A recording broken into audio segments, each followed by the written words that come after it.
Welcome to Off Balance, the podcast where faith, family, and business collide. I'm Dr. Brooks, a certified master life coach, transformational speaker, and author. Join me as we explore the journey of overcoming adversity and developing resilience. It's time for you to find your strength and reclaim balance. This is Off Balance. Welcome. Thank you for tuning in today. I am your host, Dr. Brooks, a certified master life coach. I teach women to overcome adversity by developing resilience. Whether you're facing a personal struggle, professional setback, or simply seeking to enhance your well-being, this podcast is your go-to resource for empowerment. Together, we'll unlock the tools and mindset needed to thrive in the face of adversity. Get ready to embrace your inner strength, redefine your narrative, and step into an empowered version of yourself. This is Off Balance, where resilience meets empowerment. Let's dive in. I am so excited about today's episode because it is a subject that is so dear to my heart. Today we're going to talk about caregiver resentment. For those of you that know, I am a caregiver. I have been caring for my mom in my home for 4 years. And it has been truly a humbling experience in the sense that it has been a roller coaster ride. And so today I'm going to talk about caregiver resentment. What is caregiver resentment? Caregiver resentment refers to the negative emotions and feelings of frustration, anger, or bitterness that caregivers may experience while taking care of a loved one, often due to the demanding nature of caregiving responsibilities. This resentment can stem from various factors, including the physical and emotional toll of caregiving, changes in the caregiver's lifestyle, and a sense of imbalance in the relationship. That sense of imbalance is very true because sometimes I feel like I'm the parent and not the daughter. And so there has been a lot of strain on the mother-daughter relationship. Today, we're going to reflect on specific aspects of caregiving that trigger resentment. It could be the demanding nature of the task, changes in your personal life, or feeling unappreciated. We're going to identify the root causes that can help you address them more effectively. So I hope that you are just ready to have an open and honest conversation. There is no judgment here. It is okay for you to feel, a certain way about being a caregiver. And it's not for anyone to judge those emotions. It's simply for us to first identify them and then to find strategies to help us overcome the resentment. Like I said earlier, caregiver resentment can arise from challenges and stress associated with providing care to a loved one. Factors contributing to resentment may include emotional and physical strain. Caregivers often face emotional and physical exhaustion due to the demands of caregiving. And we know that emotional and physical strain can lead to resentment.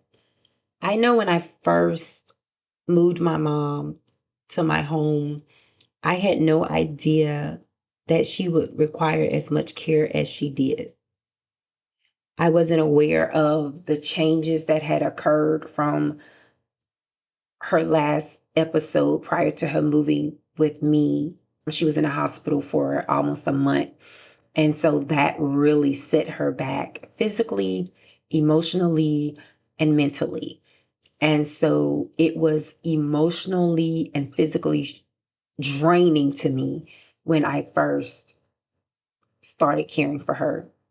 The next thing that can contribute to resentment is if caregiving may result in a financial strain, affecting your financial well-being and contributing to the feelings of resentment. For example, when my mom first moved here, I had to take care of a $5,000 bill that was preventing her from getting medical treatment here in my state. So that caused me to have to be financially responsible for her bills. So that can cause resentment. In my case, it didn't, because by the grace of God, I had the money to be able to cover it. But if I was a person that was in a financial situation, that $5,000 could have cost me to foreclose, it could have cost repossessions, a lot of things could have happened. So financial burden can definitely lead to resentment. The next thing is changes in the relationship dynamic. As I said earlier, a lot of the times I don't feel like it's a mother-daughter relationship. I have to oftentimes take the role of the authority figure. And so that can cause strain. It can cause resentment. It can cause a lot of tension in the relationship. So whenever the caregiver's relationship undergoes significant changes impacting the dynamics of the relationship, it can potentially lead to resentment.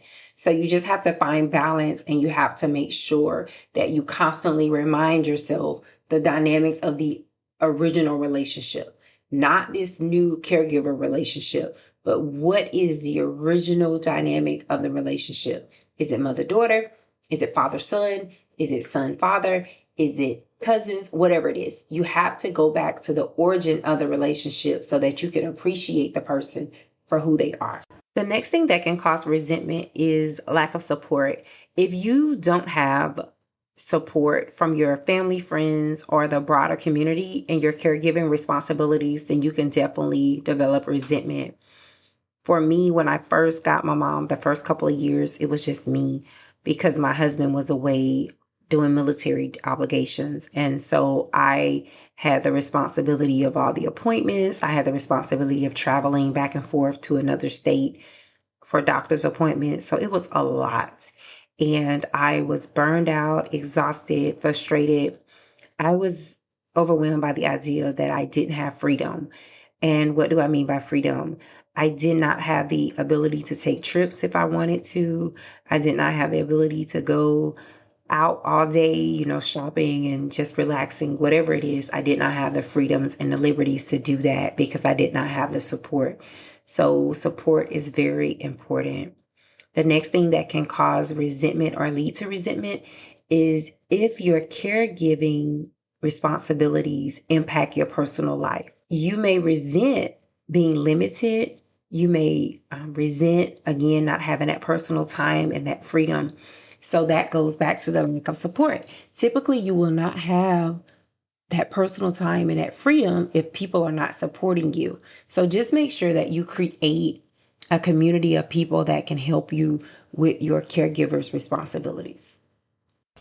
I've talked about ways that can cause you to develop resentment, but now I want to give you some tips and strategies to help you overcome the resentment. The first tip is seek support. Connect with friends and family or support groups to share your feelings and experiences. You may also consider professional counseling or therapy to address emotional challenges. Sometimes you just have to put yourself in a space where you feel heard and supported, and that can actually help alleviate feeling isolated.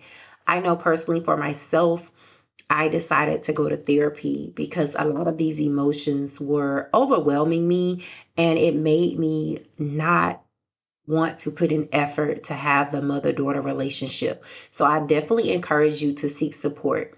Number two, I want you to set realistic expectations. You have to understand and accept that limitations are what they are, and you are limited as a caregiver. You may be limited with your resources. You may be limited with, the time that you have for yourself.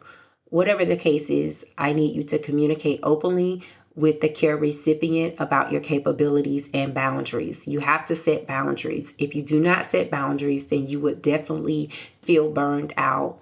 I know for a moment, I always fixed breakfast for my mom, and I had to realize that one, she was capable of doing that task herself. And so I had to give that task over to her because it was unrealistic for me to do everything for her 24 hours a day, 7 days a week.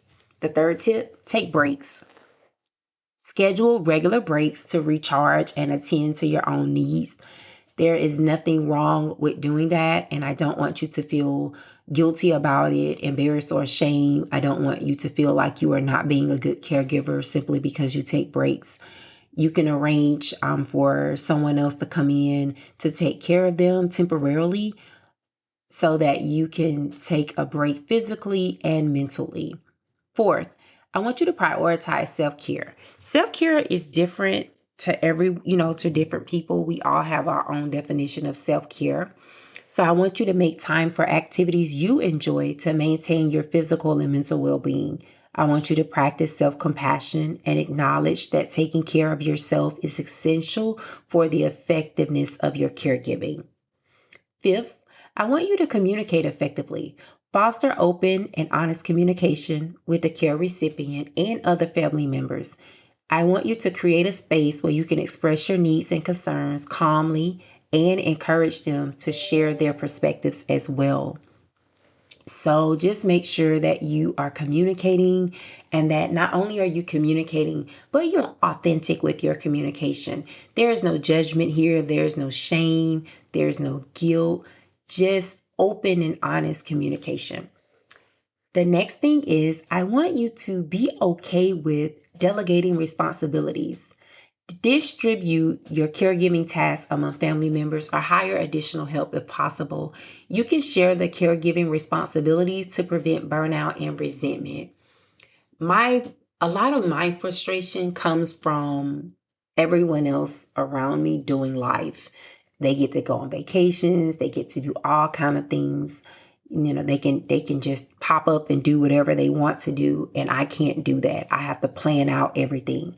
And so you have to make sure that you delegate the responsibility so that you will be able to do things for yourself. You would be able to travel, whatever it is that you desire to do. Next, you want to set boundaries. You want to establish clear boundaries to protect your personal time and space. You want to learn to say no when necessary and prioritize tasks to avoid feeling overwhelmed and just feeling like you always have something to do. I don't know about you, but when I feel like I always have a schedule, I become so frustrated and tired. So sometimes it's just good to have a day where there's not a plan, a day where you can just rest and relax. So those boundaries are going to be necessary. The 8th tip is focus on positive moments. Acknowledge and appreciate positive aspects of caregiving. I know personally all days are not bad, and so I really celebrate those good days. You want to reflect on the meaningful moments and connections you share with your care recipient. So on those days where both of you guys crushed your goals and you just do everything that you need to do that day, celebrate those days, because that's actually a great time and that relieves stress and it just makes caregiving more bearable. 9, I want you to educate yourself. Learn about the health conditions and challenges faced by the care recipient. And I also want you to understand their needs so that you can enhance your empathy and reduce resentment. So sometimes, depending on what the health condition may be, some things may be out of their control. So if you can learn more about that condition and empathize with them, it will help you not be so resentful and frustrated regarding the reaction or whatever the situation may be. And lastly, I want you to plan for the future. Develop long-term care plans and discuss them with the care recipient and other family members. I want you to anticipate changes in caregiving needs and adapt your approach accordingly. So depending on what the health condition is, if it progresses, then you may want to consider long-term care facility. You may have to consider a nursing home. You may have to consider respite care coming in. So there's different things that you have to consider when you're on this caregiver journey, and you can't feel bad about that. So I just think that if you plan for it and you communicate with everybody when that time comes, if it comes, then everyone will be okay and no one will feel blindsided or overwhelmed or frustrated with having to make the decision. I know personally for me, as I stated in the beginning, it has been an up and down roller coaster. I do thank God that I have the capabilities and the space and the finances to be able to take care of my mom. But again, it's frustrating at times, especially if she doesn't comply with her doctors and if she doesn't do the things that she needs to do to get her health at a stabilized place. Because every time she goes against doctor's orders or every time she doesn't do what she is required to do, then that's more appointments for me. That's more ripping and running for me. It's just a lot. And so I just encourage you, stay positive, stay focused, and just thank God that you can do it. And when you're tired of doing it, that's okay too. I just wanted to do this episode because resentment is real and people don't want to talk about it, but it happens every day. And we just have to be able to communicate our emotions. And then we have to be able to first admit that we're feeling this way so that we can just move past it and we can implement strategies to help us to be able to create an environment that is warm and welcoming for not only the recipient, but also the giver. So just remember that caregiver resentment is common and normal. And seeking assistance both emotionally and practically can contribute to a healthier caregiving relationship. It's important to prioritize your own well-being while caring for others. I hope you guys enjoyed this episode. I hope that it enlightened you to that this is normal. And if you are a caregiver and you're feeling this way, it's okay. Simply slow down, take a deep breath, and try to process those emotions and find someone that you can trust and someone that is not going to judge you, that will allow you to articulate how you're feeling. And then you guys can work out strategies to help you get yourself in a better space. So again, thank you so much for joining me. Be sure to tune in to next week's episode.